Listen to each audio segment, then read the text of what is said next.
A paz do Senhor Jesus. Hoje nós vamos mergulhar em uma das mensagens mais poderosas das Escrituras. Se você chegou aqui, não foi por acaso. Deus tem uma palavra viva para o seu coração. Antes de começarmos, escreva aqui nos comentários: eu recebo esta palavra. Isso ajuda o vídeo a alcançar mais pessoas e libera bênção sobre a sua vida. Agora, abra seu coração, porque o Espírito Santo vai falar profundamente com você através desta mensagem. Meus queridos, na mensagem anterior, nós vimos como Paulo explicou aos cristãos de Roma que Deus havia se revelado, que Deus tem se revelado à humanidade através de duas formas. Primeiro, através da consciência. Nós lemos isso no capítulo 1, versos 18 e 19, que lá do céu Deus revela a sua existência e o fato de que ele está irado com a humanidade, por causa da rebelião que a humanidade manifestou em relação a esta revelação. Então Deus se revela a todo homem pela consciência. Todo homem tem consciência de que há um Deus. Deus também se revelou pela criação. As coisas criadas, a natureza, o mundo, o universo na sua beleza, diversidade, complexidade, no seu propósito, na sua profundidade. Tudo isso fala de um poder inteligente por detrás da realidade visível. Em seguida, Paulo explica que, apesar dessa revelação de Deus na consciência e na natureza, o ser humano rejeitou essa revelação. Nós lemos isso a partir do verso 21, que mesmo tendo conhecimento de Deus, os homens preferiram sufocar esse conhecimento e, dizendo-se sábios, tornaram-se loucos. Começaram a procurar explicações para a existência do mundo, para sua própria existência, sem levar Deus em consideração. E Paulo começa a descrever esse processo que começa na mente, que rejeita a Deus. Depois, o coração se escurece. Depois, a consciência perde a noção. E, finalmente, os homens caem na idolatria. Eles substituem Deus por outros deuses. Deus se revela. O homem rejeita, e agora chegou a vez de Deus. Do verso 24 que eu li para vocês, até o verso 31, Paulo fala da retribuição. Deus se revelou, o homem rejeitou e Deus retribuiu. A retribuição de Deus está marcada aqui pela repetição, 3 vezes, da expressão, por isso Deus os entregou. O que nós vamos começar a ver é exatamente isso que nós chamamos de retribuição. Ou seja, Deus está dando o troco. Ele se revelou à humanidade. A humanidade o rejeitou. E agora é a vez de Deus. O que Paulo vai explicar aqui é que a reação de Deus foi entregar a humanidade aos desejos do seu coração. Foi abandonar a humanidade à corrupção da sua alma. Eu quero explicar esses 2 versículos. O objetivo é que Deus nos ajude a entender essa verdade terrível de que nós vivemos debaixo da ira de Deus e da sua justa retribuição, e que a situação do homem é muito pior do que ele imagina, e que qualquer pretensão a mérito, justiça própria ou caminho de salvação que dependa do homem é tudo ilusão. A realidade é outra. Vamos começar com a afirmação de Paulo, no verso 24, de que o coração do homem é cheio de concupiscências. Ele diz, por isso Deus entregou tais homens à imundícia pelas concupiscências de seu próprio coração. A palavra concupiscência, no Novo Testamento, é usada para significar desejos ruins, uma paixão por algo proibido. E Paulo está dizendo que o coração do homem abriga esses desejos. Mas não foi sempre assim. Deus criou nossos primeiros pais em santidade, mas eles se revoltaram. Como resultado, precipitaram a si e a toda a sua descendência em um estado de condenação e corrupção. Nós herdamos aquela natureza corrompida. Já nascemos inclinados ao mal. O coração do homem está cheio de concupiscências. É assim que viemos a este mundo. Segundo ponto, no verso 25, Paulo diz que os homens mudaram a verdade de Deus em mentira. Essa é a razão pela qual o homem natural rejeita a revelação de Deus. Deus se revela como um Deus santo e justo, mas nosso coração, cheio de concupiscências, não quer se submeter a ele. A concupiscência do coração faz com que o homem rejeite o conhecimento de Deus desde o nascimento. Embora a glória de Deus brilhe ao nosso redor, o homem não quer saber de Deus. Pior do que isso, O homem muda o conhecimento de Deus. Paulo disse no verso 23 que os homens mudaram a glória do Deus incorruptível em semelhança da imagem de homem corruptível. Deus é o Criador, eterno, incorruptível. Mas os homens pegaram o conhecimento desse Deus e mudaram. Eles preferiram adorar a si mesmos, outros homens, ou deuses feitos à sua imagem. E o que é pior, desceram ainda mais adorando aves, quadrúpedes e répteis. Essa concupiscência traz não somente a rejeição de Deus, mas uma mudança da sua verdade em mentira. O coração do homem é cheio de concupiscências, ou seja, desejos ruins por coisas proibidas. Por causa da queda no Éden, já nascemos com essa natureza corrompida. Isso nos leva ao segundo ponto. Os homens mudaram a verdade de Deus em mentira. A palavra aqui é travestir, mudar a natureza de algo e reapresentá-lo como outra coisa.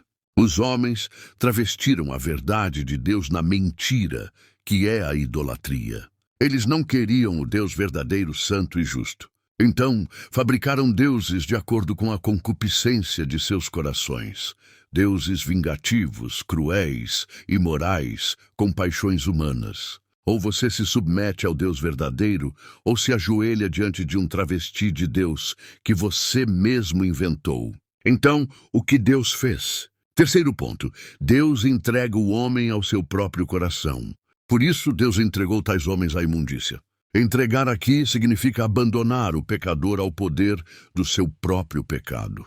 Deus refreia a nossa maldade através de leis, governo, educação e medo do castigo. Ninguém é tão ruim quanto poderia ser porque Deus nos restringe. O castigo de Deus para aqueles que o rejeitam é tirar o pé do freio. É soltar as travas e deixar o pecador ir até o fim. O castigo para o pecado é mais pecado.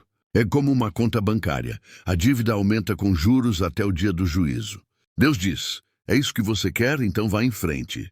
Ele abandona o homem aos seus desejos como um ato de julgamento. O coração do homem está cheio de concupiscências. Isso nos leva a travestir a verdade de Deus em mentira, criando deuses falsos que se alinham com nossas paixões. E o que Deus fez? Ele nos entregou ao nosso próprio coração. Por isso Deus entregou tais homens à imundícia. Entregar aqui é um ato judicial. Deus abandona o pecador ao poder do seu próprio pecado, tirando o pé do freio. Ele nos entrega à imundícia, à imoralidade sexual, deixando que o que estava no coração se manifeste no corpo. E como ele faz isso deixando de punir? Uma das maneiras pelas quais Deus castiga é deixando o pecador seguir em frente. O pecador faz algo errado, não acontece nada, e ele continua, afundando-se cada vez mais. Essa é a diferença do Filho de Deus. Quando ele peca, ele apanha, pois Deus castiga quem ele ama. Mas os que não são dele, Deus vai deixando. A conta vai aumentando, acumulando ira para o grande dia do juízo. É assim que a ira de Deus se revela, como diz o verso 18. Não é com fogo do céu, mas entregando a humanidade aos seus próprios desejos, removendo leis justas, bons governantes e a ordem. O caos que vemos é a consequência direta da nossa rejeição a ele. Deus está simplesmente dizendo, não foi isso que vocês quiseram quando me rejeitaram? O que vocês estavam pensando que iria acontecer? Eu olho para a nossa cultura e vejo claramente o sinal da ira de Deus. Leis sendo derrubadas, a moralidade se dissolvendo, a imoralidade avançando abertamente. O que é isso, senão o sinal da ira de Deus sobre a nossa civilização? E essa sempre foi a maneira de Deus agir. No Salmo 81, Deus diz sobre Israel, assim deixei-o andar na teimosia de seu coração, siga os seus próprios conselhos. Em Ezequiel 14, Deus promete responder ao idólatra segundo a multidão dos seus ídolos, para apanhá-lo em seu próprio coração. Em 2 Tessalonicenses, Paulo diz que Deus envia a operação do erro àqueles que não amaram a verdade, para que creiam na mentira e sejam julgados. Agora você sabe por que crescem as seitas e o erro religioso. É Deus abandonando o povo que rejeita a verdade. Em Atos, Estevão diz que Deus se afastou de Israel no deserto e os entregou ao culto da milícia celestial. É isso que Paulo está dizendo em Romanos. O castigo de Deus para a rebelião e a idolatria é entregar o homem à corrupção do seu próprio coração, ao erro, à falsa religião. Quando no íntimo você rejeita a Deus, você entra nesse processo de retribuição. Deus entregou os homens à imundícia, pelas concupiscências de seu próprio coração, para desonrarem o seu corpo entre si. Este é o resultado final. O propósito de Deus para o corpo era honroso.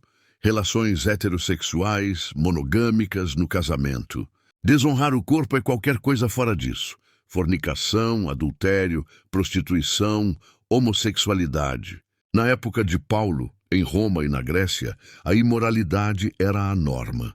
Dos 15 imperadores romanos, 14 praticavam a homossexualidade. Quando Deus retira o freio, a humanidade se lança na imoralidade sexual. E veja a ironia da justiça de Deus.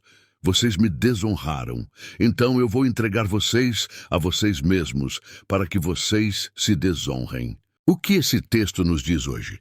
Primeiro, ele fala da profunda depravação do coração humano. Não se deixe enganar. A visão bíblica não é que somos bons por natureza. A Bíblia diz que somos corrompidos desde a raiz. Não há nada bom em nós. As nossas justiças são como trapo de imundícia. Você só não é pior porque Deus lhe segura. Deus está puxando o freio de mão. Senão, você seria tão perverso e imoral quanto qualquer outra pessoa que você às vezes critica. A visão bíblica é que somos corrompidos desde a raiz. Você só não é pior porque Deus lhe segura. Mas essa corrupção permanece mesmo no cristão.